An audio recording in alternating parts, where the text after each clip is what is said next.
So obviously a lot of us are very hyped for the Battlefront Classic Collection. The trailer's gotten so many views. You guys seem to be loving the content here on the channel, and overall the community just seems to be super excited to play some old school Battlefront again. But I'm going to be honest, I do have a few concerns about the game, and that is pretty much what I wanted to talk about today. Now first off, I should start by saying that this is not meant to be like a negative video saying, oh, this game's going to suck, it's going to be dead, blah blah blah. I am beyond excited to play Battlefront Classic Collection, and although I do have some concerns, overall I have nothing but hype for this game. So just bear that in mind. This is not me trying to shit on the game or anything like that. I do just have a few areas where I am a little bit concerned. Now the first thing that I'm concerned about is that there's likely not going to be a party system, and I think for a lot of people that is going to be a massive bummer, and probably something that over the long term will have a very negative impact on the game. Now I should say that there's no confirmation of that. This is just kind of going off the old games. One thing we know about Aspire Media is that they kind of just do these little port slash remasters, but they don't often put their own systems and mechanics into the game. They kind of just put exactly what the old games were onto current day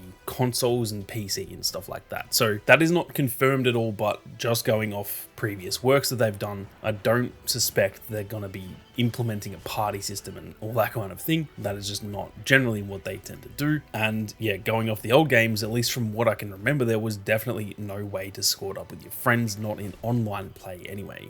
You could obviously do split screen and stuff, but that is essentially an automatic party system because you're not having to like join someone's party. It is just split screen. So unless they can somehow implement that into multiplayer and online, then potentially they could have a party system, but I don't think that is going to be the case. So that is obviously a pretty big bummer. We will have to wait for official word on that, but that is like something I'm 99% sure won't be in the game. Now the downside to that is that there is potentially going to be no way to actually guarantee getting games with your friends. You will most likely be able to join the same server through the server browser. I know in Battlefront 2004 on the PC, I've played that online and there is a server browser and stuff. So realistically, if you get in a party with your friends and you're just communicating to each other, oh, join this lobby, and you jump in at the same time, you should get into the same games. But there is no guarantee there at all. There might only be servers that have like one slot available each and stuff like that. So there's always a bit of a hassle when it comes to any game that doesn't have a party system and stuff like that. And that is one of those issues. Now, the other side of that too is there's no guarantee that you'll actually be on the same team as your friends. So even if you do get into the same lobby, well, one of you might be on one team and then three of you might be on the other team. And that is obviously very frustrating as well. So this one isn't the end of the world or anything like that. Realistically, you should,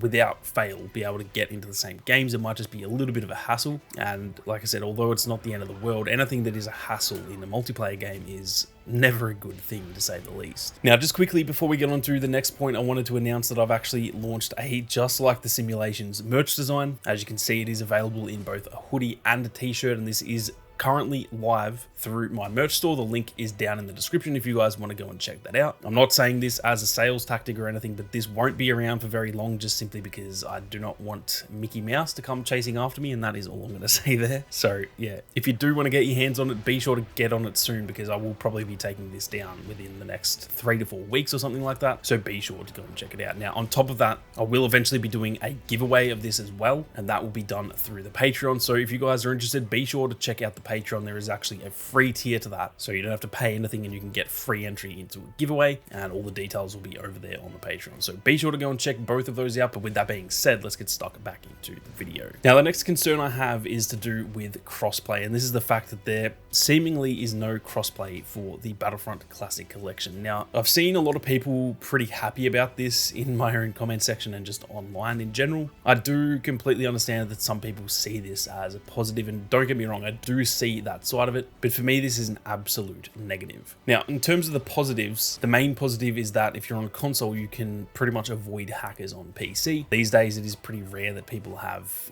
hacked consoles and stuff like that. So generally speaking, if you're just on PlayStation, you're not really going to run into any hackers, and that is obviously a very solid point, and that is something that definitely goes in the positive bracket when it comes to not having crossplay. The other side of it too, and this happens a lot with games like Warzone, for example, PC players and console players seem to just absolutely hate each other. One, in the fact that PC players hate aim assist and they will just complain about it all day. And then on the flip side, controller players will complain that PC players can use a keyboard and mouse. It's just this never-ending argument. So that is another positive there. If there's no crossplay, that people can't really complain and say, oh, that guy's using the PC. Well, everyone's going to be using the exact same console pretty much, and therefore there's really no reason to complain. If someone kills you, it's generally just going to be because they were better than you. Now, the negative to this though is that there is much smaller play bases. Instead of having, for example, the PS4, PS5, all of the Xboxes, so the Xbox One and the Series X and S, and then also the PC and the Switch. Instead of having all of those play bases to pull from, if you're on the Xbox One, for example, and you're on previous gen, you only have Xbox One and the Xbox Series consoles to draw from when you're searching for games. So that can result in much smaller player bases. And if you're in America and stuff, that doesn't really matter. But at least I know personally from playing in Australia, even on Battlefront 2017, I literally cannot even find games because there's no crossplay. So that is the main negative for me personally, and I think a lot of people will be affected by that, unfortunately, on top of just the most obvious negative of, you know,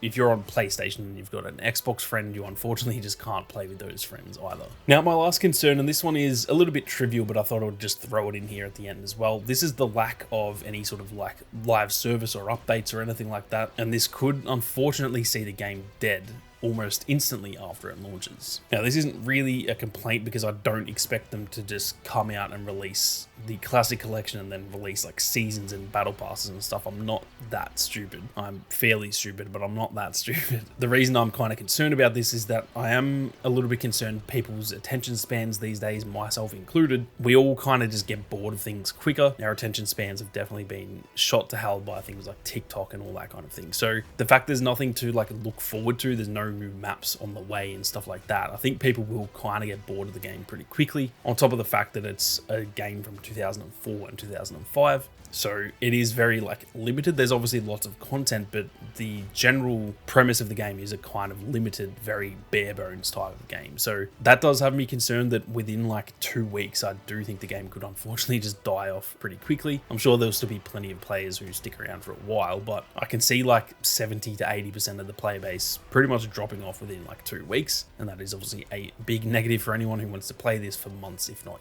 years. Now, I should also clarify, I'm not saying they should do a live service or anything like that. That would be a complete waste of time. So this, like I said, it's not really a complaint or anything. I'm not saying, oh, this is a negative. How they're releasing it is exactly how they should release it. It's just kind of something I'm concerned about, that yeah, in a month from now, I may not even be able to find games again, and that is obviously gonna suck big time. But anyway, that is pretty much it for my biggest concerns for the game. Like I said, I'm still very, very keen, and these are pretty insignificant at the end of the day. This is a remaster or a port of an old school classic, one of my favorite games of all time. So even if I get to play it for like a week, I'm gonna be absolutely stoked, to be honest. But with that being said, I'm keen to hear what you guys think, so be sure to leave your comments down below. Do you guys have any other negatives as well? I'm always keen to read your comments, and like I said earlier, be sure to go and check out the merch. It won't be around for very long. But with that being said, thank you all very much for watching. You guys have a great day, and may the force be with you always.